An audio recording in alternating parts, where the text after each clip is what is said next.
salaamaaleykum mbokku téléspectateurs yi safoti ànd ak ñun ci ITV yegsi leen ak jàmm ci seen bloc d'information la totale bu talaata tombeek fukki fan ak ñeent ci weeru mars ci atum 2023 moom ci biir nguur gi la newoon waaye nee na xalaatam ak itam gis-gisam daa wuute ak ki xam ne moom moo jiite réew mi looloo tax mu génn ne moom léegi ci kujje gi lay bokk mbirum ñetteelu candidature andil ko ci ab coow prévoyance ak itam liiti parcours Aminata Touré.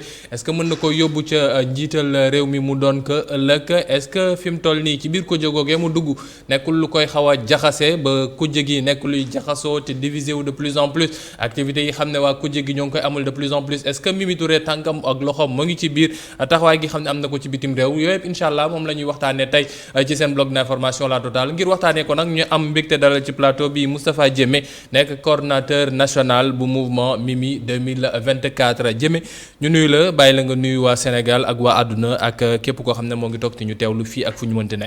waaw Assane maa ngi lay fay di leen remercier ci invitation bi ngeen ñu def donc di wax ne rek à travers cette émission ñu ngi nuyu l'ensemble de vos téléspectateurs di nuyu Sénégal yëpp yu ñuy seetaan di nuyu aussi rawatina militant Mimi 2024 di leen wax ni franchement.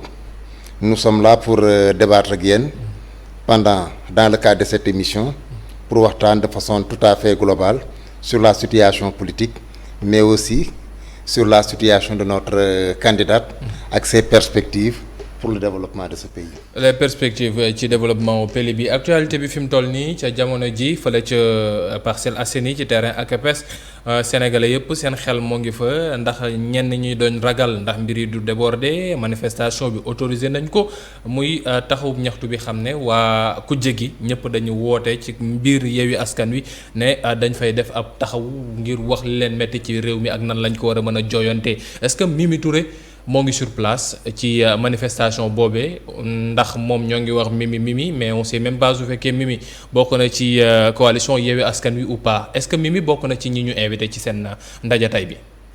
waaw Mimi je crois que tey gi son ancrage ci xujja politique bi rawatina ci camp opposition bi ça ne fait plus l'objet de doute d'autant plus que tey gi malgré son agenda chargé mu ngi yoon bitim réew mais elle a tenu à ce que.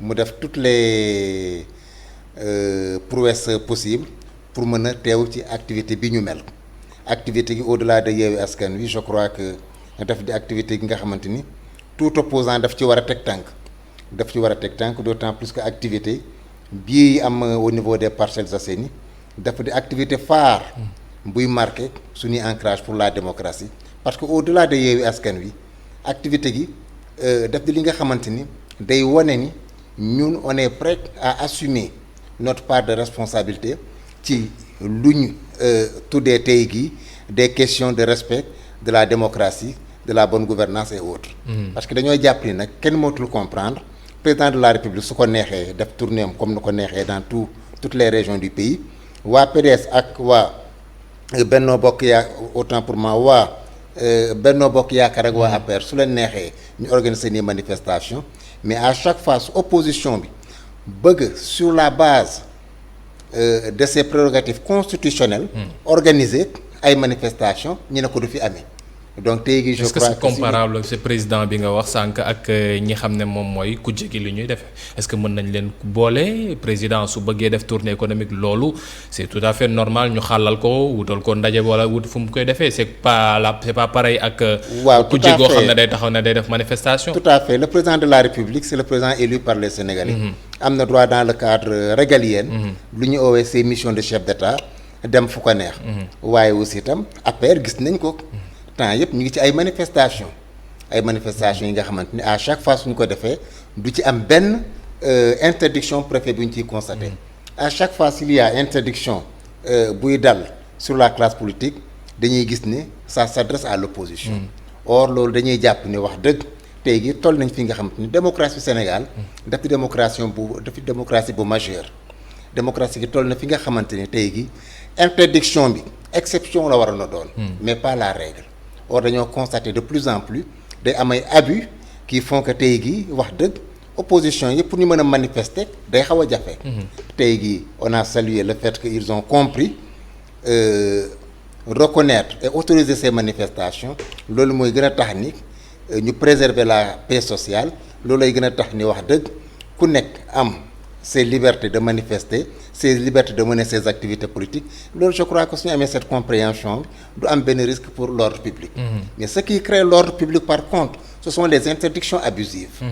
loolu mooy véritablement mais est-ce que yenn saa discours yi xam ne moom la ñuy wootee nit ñi di leen wax ñëw leen dañuy manifester ñëw leen ku bañ ñu andi yeneen coow wala yenn kàddu yi xam ne dañ koy dégg laataa ñuy def demande manifestation bi nekk loo xam ne itam yenn saa yi day motiver autorité préfectorale bi wala autorité étatique bi mu ni déet lii nii mënut a am ndax mën naa andi atteinte à la sûreté ak yeneen ak yeneen. non pas du tout man je crois que su amee ay appel de pied par rapport à ces manifestations. C'est parce que ñëpp constaté nañ pour l'essentiel des manifestations de l'opposition au nom de prétextes fallacieux préfet da koy jéem a interdire. mais su fekkee kàddu yi da koo jiitu nag parce que suñu déggee ñenn saa yi di wax ne non dinañ fa def lii wala dinañu wax lii wala yenn yi xam ne ñenn ñi dañ koy ñaawlu est-ce que du loolu moom mooy motivé bi. waaw dama ne.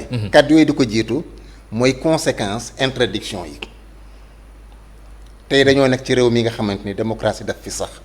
bi Sénégal commencé pratiquer le système démocratique wax dëgg. indépendance sax amaguloon.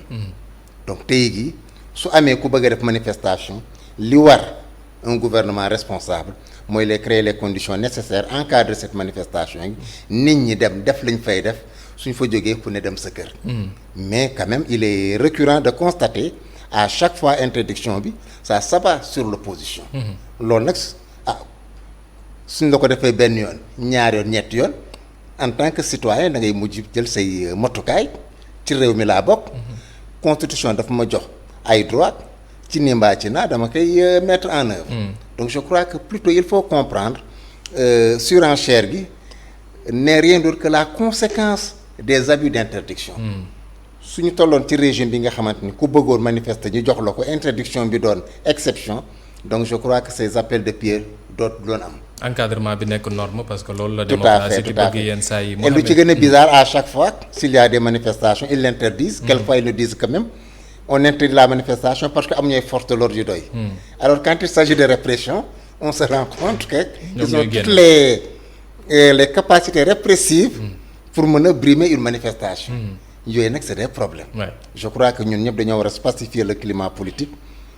tous les Sénégalais ku ci bëgg manifester ñu encadrer sa manifestation créer les conditions nga mën ko def dans les règles de l'art je crois que su ko ñëpp defee su ñëpp jouer le jeu démocratique il y aura pas de problème. il y aura pas de problème ci jeu démocratique bi Moustapha Diémé mooy suñu gan tey ci seen bloc d'information la totale moom mi nekk coordonnateur national bu mouvement Mimi 2024 moom la ñuy àndal waxtaan ak moom ci kujje gi taxawaay gi mu am fan yi est-ce que mën nañoo nangu itam ñu war a tegle ñetti fan ndax ne dañuy waajal ab procès dañuy xool nu ñuy def ba gunge dañuy def xool nu ñuy def ba lenn du ñu laal kenn ci kujje gi nguurub Sénégal nan la war a mën a def ba régime démocratique bi xam ne moom la ñu bëri ti jooy di wax ne amatul ci biir réew mi ñu gën koo tëggal am ab liberté waaye itam ab séparation boo xam ne day am ci pouvoir yi nan la Mimi Touré na la taxawee ci langum politique bi ci atum 2024 ndax mouvement bi nekk na lu ñu autorisé ndax day dem ci mbiru boppam wala day ànd ak waa kujje gi ci ab coalition yooyu incha allah ay poñ loo xam ne dinañ ci yàbbi ci ñaareelu pàcc seen bloc d'information la totale léegi-léegi xibaaru maraxi ñu àndi ci ak Serigne Modou Mbacké ñoo dellu soit ci kanam incha allah.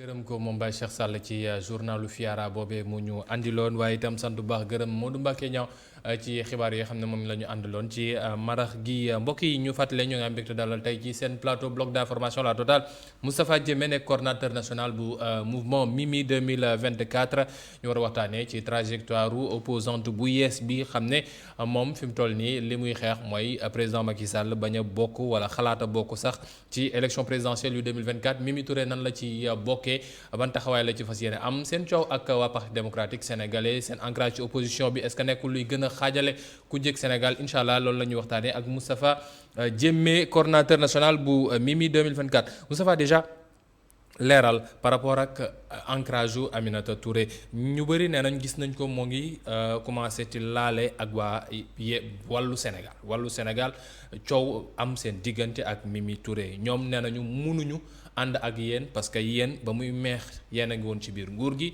ba muy neex yéen a taxawoon doon xeex parti démocratique sénégalais doon def une chasse aux sorcières ba muy neex ngeen nekkoon ci biir mouvance présidentielle bi doon dundu galayaabe tey ngeen tourné bëgg ñëw parce que nekkatoo leen ci biir mouvance bi nekkatoo leen en odeur de sainteté amatoo leen ay porte ci palais présidentiel ngeen bëgg ñëw wekku ci ñoom pour avancer est-ce que c'est pas aussi facile de votre bord ngeen toog ba heure bu leen neex rek ngeen ne non léegi ci biir kujje gi la ñu nekk waa PDS nañ ñu tijjil bunt. waaw jërëjëf Alassane je crois que par rapport à ça Mimi ku xool son parcours di nga xam ni son parcours daf lu ñu mën a mandargal bu ñu mën a joxee son parcours mooy la constance politique. Constance politique parce que daf di ki nga xamante ni su nekkee ci benn camp. day afficher clairement ses positions daf di ki nga xamante ne elle ne connaît pas les jeux de chambre. dafa di ki nga xam ne elle ne connaît pas quand même des positions masquées day affirmer sa position et day défendre ses principes loolu lañ ko xamee. c'est une femme qui porte lu ñu mën a wax les valeurs de la démocratie d'intégrité et d'éthique en bandoulière de tout le temps mii bi mu nekkee dans le pouvoir li mu fa def elle l'a assumé je crois que loolu mooy nit ko responsable. mën nañoo nangu ne bon Mimi Touré par rapport à ça garant la ci lépp loo xam ne nguurub Sénégal da ko def.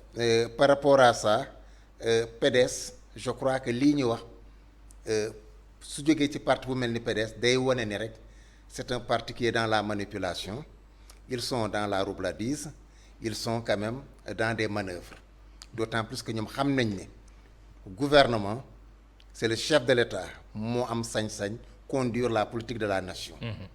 Un ministre ne décide pas à la place du gouvernement. Ministre ndowalu gouvernement la dañ koy jox dossier mu travailler sur ce dossier def ci ay propositions jox ko président de la République le président de la République mooy am le dernier mot. Donc tey jii Mimi en tant que ministre de la justice lépp lu ma daf ko def ci ndigalu président de la République muy président de la République du Sénégal tey jii su amee lu ñuy reprocher lu tax ngeen bëgg dédommager comme ça Mimi ne moom laalewul yoonam newu ci lépp c'est Macky Sall alors que ne c'est Macky Sall dafa ni woon traque des biens mal acquis mais Mimi Touré moom moo taxaw ne waa PDS ñoom Karim Wade ak ñeneen ñi xam ne dañoo yore par la force faw ñu delloo donc elle est aussi garante de cette traque là bi xam ne moom la waa PDS ci wax waaw damaa njëkk a wax ne rek Mimi lépp lu mu def dans le cadre du gouvernement de Macky Sall daf ko assumer loolu duñ ci dellu doot ñu dellu si parce que c'est une femme d'État day assumer tous les actes yu mu posé dans le cadre de la gouvernance du régime de Macky Sall donc su ñu demee bay reprocher loolu Mimi ku ñu ko war a njëkk a mën a reprocher mooy le président de la République d'autant plus que Mimi moom kenn amul les compétences yu koy mën a permettre sans l'aval du président de la République mu poursuivre mettre en œuvre des politiques le dernier mot revient au président de la République moom moo am sañ-sañ conduire la politique de la nation moom moo am ses pouvoirs constitutionnels donc lii ñu reprocher Mimi dañ ko war a reprocher le président de la République mais duñ ko def xam nga lu tax duñ ko def parce que le PDS est manifestement dans des deals assez avancés avec le régime en place. loolu yéen a ngi koy wax ba léegi mais est-ce que dafa am ay preuves yu ponctuelles yu factuelles yoo xam ne mën nañ ko teg ci kanamu sénégalais ne leen non preuve waxtaan daa am ci diggante ñoom ñaar parce que ñoom wax nañ leen mbiru amnistie ci boom sax ñu ni non ñun jëluñu amnistie nañu defaraat suñu procès loolu lañu bëgg. loolu yëpp stratégie la. pour masquer leur véritable deal avec le pouvoir en place. Je crois que ci politique lañ nekk politique du nit ki li mu wax nga koy jàppee mais ci actes yu muy posé donc politique lu ci ëpp solo mooy les actes que pose l'acteur politique. ci actes yooyu nga koy mën a xayma mën ci tirer ay conclusions. PDS bi ñu paree législative yi ba léegi soo xoolee actes yu mu posé yépp daf di actes yi ngi montrer de façon manifeste qu'il y ait des collisions entre ñoom ak le pouvoir en place. Premier acte. bi ñu fa jógee après les élections l'opposition a mis sur la table benn motion pour destituer le gouvernement Amadou Sall. Amadou Ba en tant que formation de l'opposition. Ils se sont désolidarisés de Yewwi Askan Wi voté contre. tey gi motion boobu su jàllul le PDS a joué un rôle important pour mën a jàppale le régime en place pour éviter que le gouvernement de Macky Sall soit censuré donc PDS tey gi mooy 5e roue du gouvernement de Macky Sall, ça c'est manifeste. Deuxième indice bi Guy Marius Sagna bi mu déposé sur la table en rapport avec les fonds de Covid-19 pour déclencher une procédure qui voudrait que les ministres impliqués soient traduits à la haute cour de justice muy adresser une lettre au PDS mais ba léegi cette lettre est restée le PDS a fait le mort. Ils n'ont pas répondu parce que manifestement mënuñu engagé wu ci procédure boobu. Troisième et non des moindres Mimi Touré ci boppam bi waa PDS bokk génne assemblée nationale le PDS moo prêté main forte à l'APR pour génne Mimi au niveau de l'assemblée nationale. Et depuis lors projet de loi yi ñu fiy teg yëpp yu ñuy voté au niveau de l'assemblée nationale PDS amul une majorité écrasante qui lui permettrait de faire voter ay loi parce que am na loi yi nga xamante ni dañ koy voter avec une majorité relative. am na yi nga xam ne dañ koy voter avec une majorité absolue. Et pour yenn forme de loi yi pour mu mën a jàll il faut nécessairement nga am benn forme de majorité qui te permettrait nga mën a jàllal yooyu loi. Et on a constaté que à chaque fois ce sont les députés du PDS en collision avec les députés de Benno Bokk Yaakaar ñooy jàllal loolu moo tax tey gi PDS ci ngarale la nekk te nag politique dafa am ligne de conduite. mënoo teg benn tànk ci opposition teg benn tànk sur le pouvoir yooyu je crois que ñoom mi de par leur positionnement stratégique ils ont montré que ils ne sont plus un partenaire digne de confiance. Ils ne sont plus un partenaire. Mais est-ce que c'est pas facile ñu jël ko ci ay approximation parce que soo waxee mbirum motion de censure ils se sont expliqués nee nañu ñoom gisuñu woon nañ njëriñ bi te en plus de cela dañ leen yéex a informé ci mbirum motion de censure bi waa Yewwi Askan Wi doon taxawal. lu jëm ci mbirum Guy Marius Sagna ak force Covid-19 bi fonds yi ministres yi ñu leen war a traduire haute cour de justice. Peut-être que ils vont donner des explications mais loolu andiwuñu ci leeral lu jëm ci Mimi Touré bañ koy génnee biir assemblée nationale ñoom nee nañu transhumance lañ dul nangu parce que Mimi mënul nekk ci nguur gi ba à un moment donné ñoom ñuy bëgg di ko nangu ubbil ko bunt mu ñëw ci biir ci seen boor mais Abdoulaye Wade il est toujours aussi dur avec le président Macky Sall soo déggee Karim Wade itam su génnee ay communiqué am démb rek waa fonds cadres libéraux yi itam génnee nañu ab communiqué te ñaawlu doxalinu président Macky Sall ak démocratie ni muy delloo ginnaaw loolu yëpp suy am chaque fois ñu taxawaat ci benn mbir il faut ñu defaraat lii di ko procès Karim Wade nekkuñu ci mbirum nañ leen may amnistie wala ñu ci waxtaan est-ce que c'est pas aussi ay approximation su fekkee ne yéen da ngeen bëgg dëfandu rek ne fi mu toll nii Karim Wade PDS ñoom ñëpp dañu nekk ti wéeru ci bi lu tax waxoo leen ko ci Khalifa Ababacar Sall mi xam ne moom ngeen àndal ci biir Yewwi Askan Wi alors que ne moom tamit ci amnistie bi su amee moom da ciy bénéficier. waaw Khalifa newul ci dynamique boobu moo tax waxuñu ko ci Khalifa je crois da ngeen xam kan moo def demande parce que Ismaïla Madior Fall nee na demande su amul il faut qu'il mu am manifestation d'intérêt pour amnistie am. ma ni Khalifa ñun jàpp nañ ni newul ci dynamique de deal avec le régime en place. deful manifestation d'intérêt. loolu mën nañ ko reconnaître. Khalifa son ancrage dans l'opposition n'est plus à démontrer donc Khalifa franchement kàngam la ci opposition mu fay jouer rôle gu am solo bokk na tey gi ci gars yu gën a maanaam def tamit kamtulaay kattan pour consolider l'unité de l'opposition. ñu ngi ko ciy remercier. PDS su amoon boobu taxawaay danañ ko fi wax parce que ñun on n'a pas ce problème. Mais en réalité PDS mooy cheval de Troie de Macky Sall dans l'opposition. Contrairement à ce qu'ils disent le PDS est là pour diviser l'opposition. Pour nous divertir du moins. yéen lañ koy jiiñ même yéen waa kër Mimi Touré non lañ koy mooy li ma la wax rek. parce que ñëpp nee nañu vous êtes le pion de Macky Sall dans l'opposition parce que seen wax yëpp du lenn lu dul non le président ne doit pas avoir une troisième candidature dégguñu ngeen ñaawlu leneen lu dul président warul am troisième candidature ñenn ñi di wax ne non brimade daa am ci ay mbirum Ousmane Sonko ak yeneen yi yeeyoo leen ci yàbbi yéen lenn moom moo leen ñor troisième candidature point barre est-ce que c'est pas facile comme ligne de conduite. mooy li ma la waxaat nii léegi rek Mimi bi mu génnee. dans la mouvance présidentielle ba léegi. parce que dañ ko joxul poste parce que joxuñu ko poste. bi mu génnee dans la mouvance présidentielle ba léegi. le président Macky Sall amul lu mu deful pour pouvoir récupérer Mimi. c'est Mimi elle-même qui a pris la décision kenn dootuma dégg may wax ak Macky Sall di ko jël téléphone di wax ak moom sur quoi que ce soit pour ñun Macky Sall il appartient au passé donc c'est une page véritablement tournée elle est derrière nous dootuñu ci dellu si. Mimi dafa dikk nga xamante ni mën nañ ko reprocher lépp mais elle est constante sur le plan politique. Mimi tey jii si ça ne dépendait que d'elle su bëggoon rek. mais est-ce que constance mën nañ ko wax ci koo xam ne démb yow yaa doon def campagne ci ŋàññ ñi nekk ci kujje gi di ŋàññ kenn ci ñoom ki xam ne moom la ñu wax moom moo ci gën a fës nekk tête de file opposition muy Ousmane Sonko. tey léegi bon image yi mënuñu ko am en direct mais si manifestation yi nga nekk ci ñi xam ne yaay taxaw ci wetam ci ñu pour sànni xeer ci ñi nga nekkoon.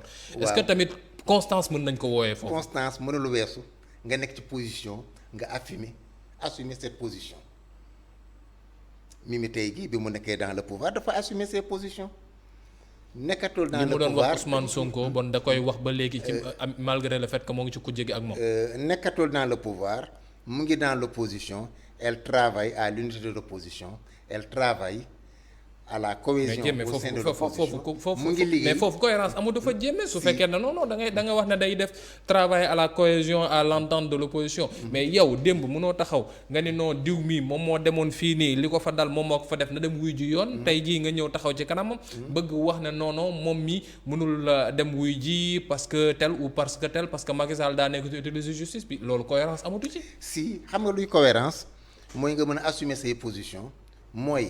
nga am kay mooy nga taxaw ci kanam Ousmane Sonko ne ko demal wuy ji yoon. non moom laay ñëw ni mooy nga mën am benn ligne de conduite bu cohérente nga mën a am benn trajectoire politique bi nga xamante ni visiblement dinañ xam ni yow tu es une personne de conviction li ngay wax gëm nga ko tu es dans le cadre de la transparence yaa ngi ci cheminement qui te permet d'assumer tes actes parce que en politique c'est l'assumation moo ëpp solo te assumation boobu lu ci ëpp solo Mimi bi mu nekkee de l'autre camp assumer na tous ses actes et que tey jii bu mu nekkee de l'autre côté mu ngi poser des actes forts allant dans le sens liggéey ak xujja politique yi donc tey jii su amee ñu am problème dans le positionnement politique mooy le PDS. d'accord léegi Jéeme li ma bëgg a xam mooy fi mu toll nii est-ce que Mimi Touré d'accord na ngir Ousmane Sonko dem wuy ji ci procès yi ñu koy toppee benn bi muy mbirum diffamation beneen bi jëm ci mbirum digganteem ak gone gu jigéen googu di Adji Sarr est-ce que yéen taxaw ngeen ne ko non fi mu toll nii loolu dañ la koy toppee ñun bañ nekkee boor bee dañ la doon wax na nga dem wuy ji tey dañ la wax itam nga dem wuy ji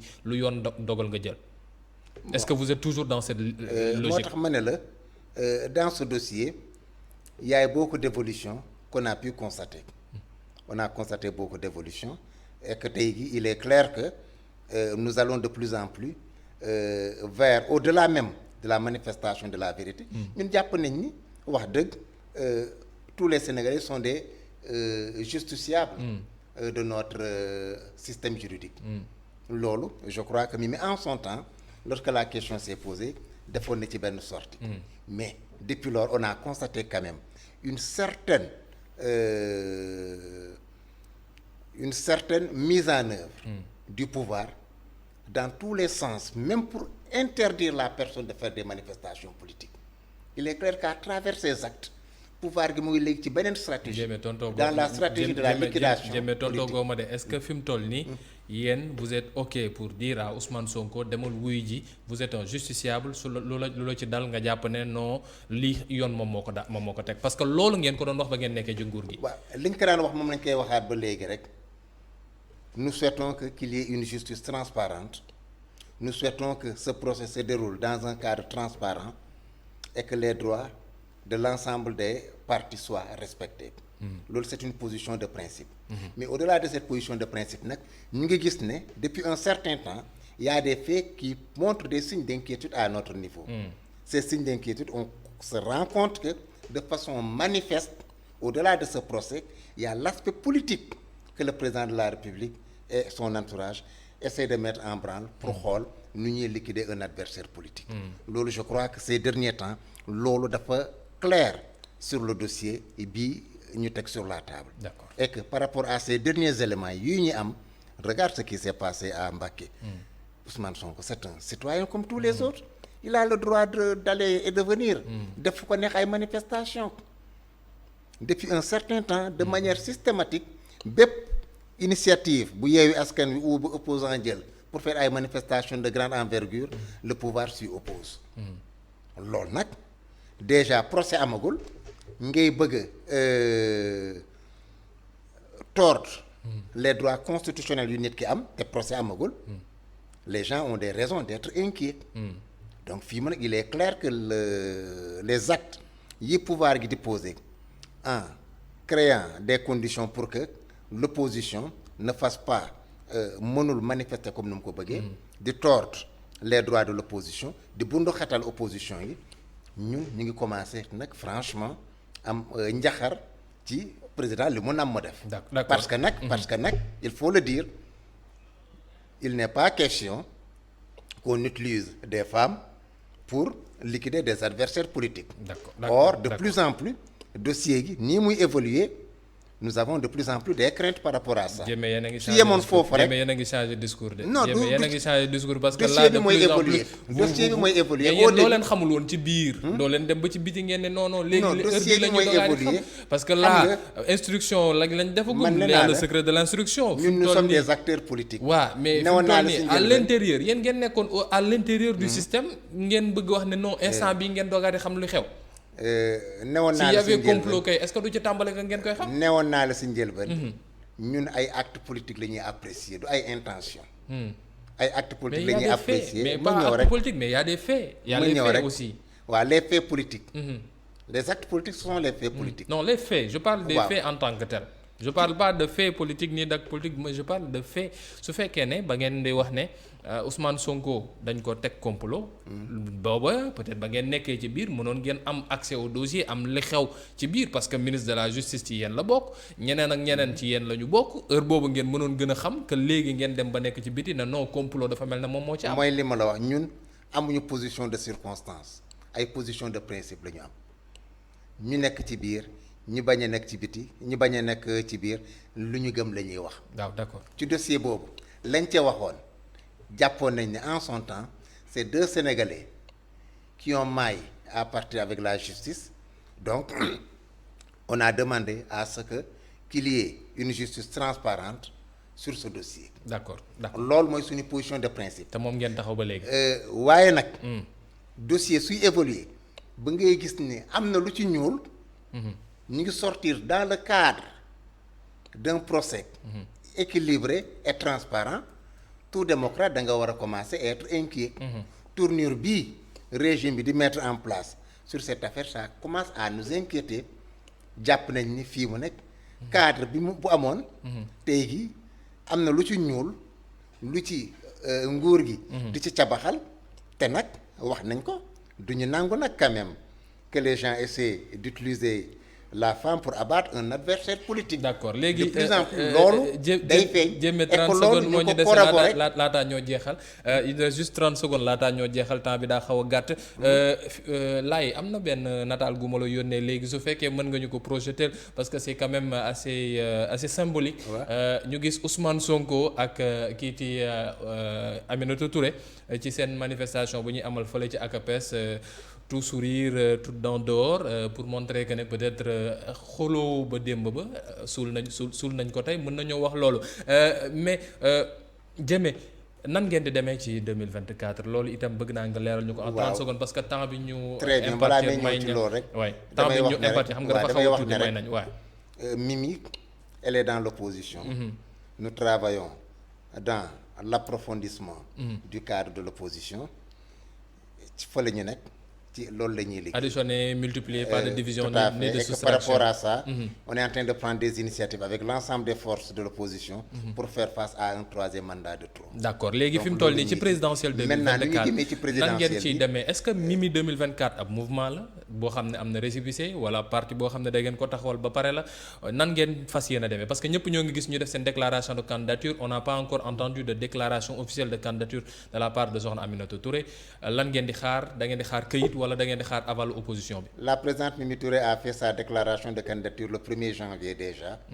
Et depuis cette date, nous sommes en train de prendre les dispositions pour être présents aux élections de 2024. ci ban bannière. Et que par rapport à ça, ça sera certainement ci bannière Mimi 2024. Et que par rapport à ça, ñu ngi jël toutes les dispositions requises pour être présents à ce scrutin majeur. d'accord Depuis lors, nous travaillons d'arrache-pied, nuit comme de jour, pour au moins au soir du 25 février, ñëpp ne wiiw présidente Mimi Touré. d'accord Et léegi nous y travaillons mais vous d'arrache-pied. Am nañu êtes yaakaar vous êtes légal objectif déjà pour le boobu moment dinañ ko par atteindre. Mimi 2024 am nay kayit yu ko war a mën a permettre su ñuy dem ci élection mu bokk ca.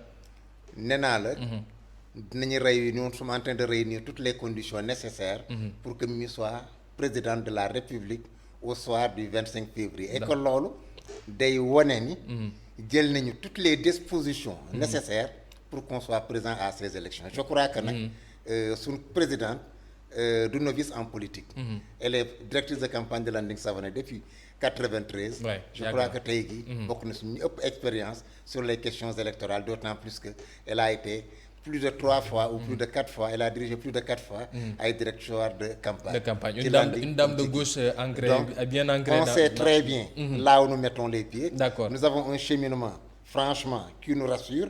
De plus en plus les gens viennent de partout. ok Pour plébisciter la candidature de Mimi Touré am nañu yaakaar ni au soir du 25 février. Mimi sera élu président de la République. amuñu ci benn incha allah merci beaucoup Moustapha Diémé moo ne woon suñu gantay ci seen bloc d'information la totale moom mi Ah, nekk tout à fait. coordinateur national bu Mimi 2024 mënaguñu wax mouvement mënaguñu wax parti nañu wax Mimi 2024 en attendant de savoir officiellement quoi dire.